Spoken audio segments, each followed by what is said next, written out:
What if the traps you saw on screen weren't just Hollywood magic, but blueprints for a reality you're currently walking into?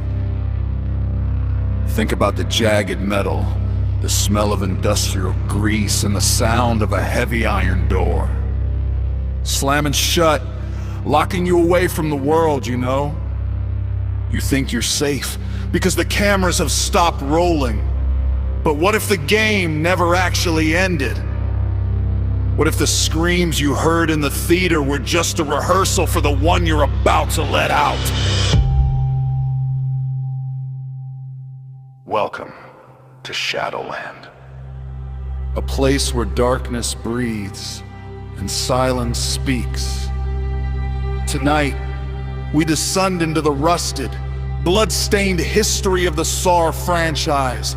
Not the movies you watched, but a real-world reunion that turned a celebration of horror into a literal living nightmare.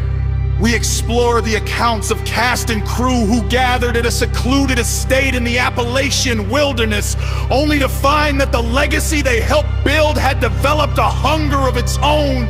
Stay until the end if you want to know what was found in the basement of that cabin when the sun finally rose. The invitation seemed like a dream for a group of industry veterans. A private 20th anniversary reunion for the original Saw crew at a sprawling estate deep in the mountains of Pennsylvania. David, a veteran prop technician, pulled his truck up the gravel driveway as the sun began to dip below the jagged tree line. The air was thick with the scent of pine and damp earth, that classic American wilderness isolation that feels peaceful until the shadows start to stretch. Inside, he met the others. Actors who had long since moved on to other roles, and directors who joked about the Saw curse over glasses of expensive bourbon. They felt safe. They felt like legends. But as the rain began to drum against the roof, David noticed a trunk in the corner of the grand living room, weathered, rusted, and marked with a familiar red spiral. Who brought the Billy puppet? Someone laughed, gesturing to the trunk. David frowned, knowing for a fact that the original props were locked in a studio vault 3,000 miles away. He walked over, his boots thudding softly on the hardwood floor, and unlatched the lid. The hinges shrieked, a sound that echoed too long in the cavernous room. Inside wasn't a puppet.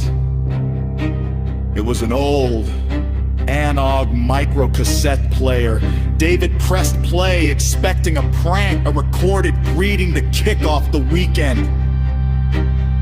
But the voice that came out wasn't the iconic rasp of an actor. It was David's own voice, distorted by a mechanical wet vibration. "Hello, David," the recording whispered. "For 20 years, you built the tools of agony for entertainment.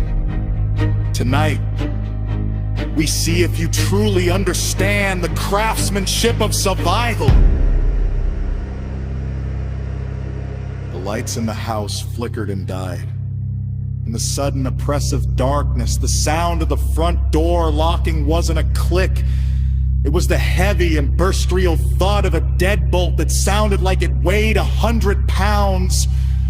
The why me factor hit the room like a physical blow. They were just creators. They were just storytellers. But the house didn't care.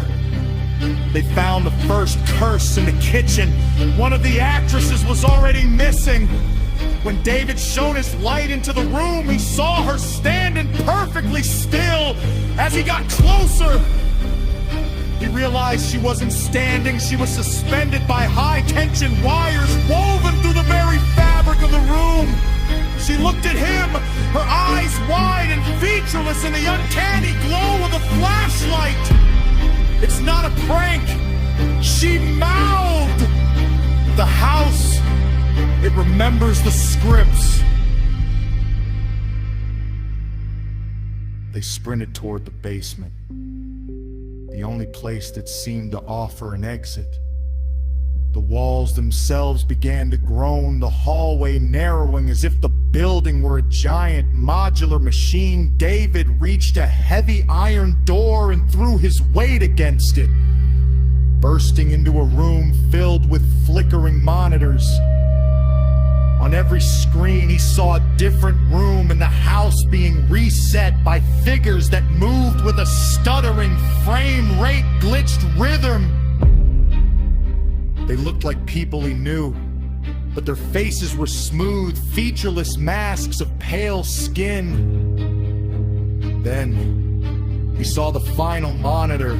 It was a live feed of the room he was currently standing in. And the reflection of the screen, he saw a shape detach itself from the shadows directly behind him. It was a tall, skeletal figure wearing a mask that looked like it was made of real, rotting flesh. It didn't have a weapon. It just held out a single rusted jigsaw piece. The game, the thing rasped in David's own voice, is finally real. If you want to survive the next night in Shadowland, make sure to subscribe and leave a like on in the comments. It helps us find you in the dark.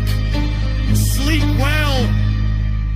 If you're sure you're not just another piece in a game you never signed up to play,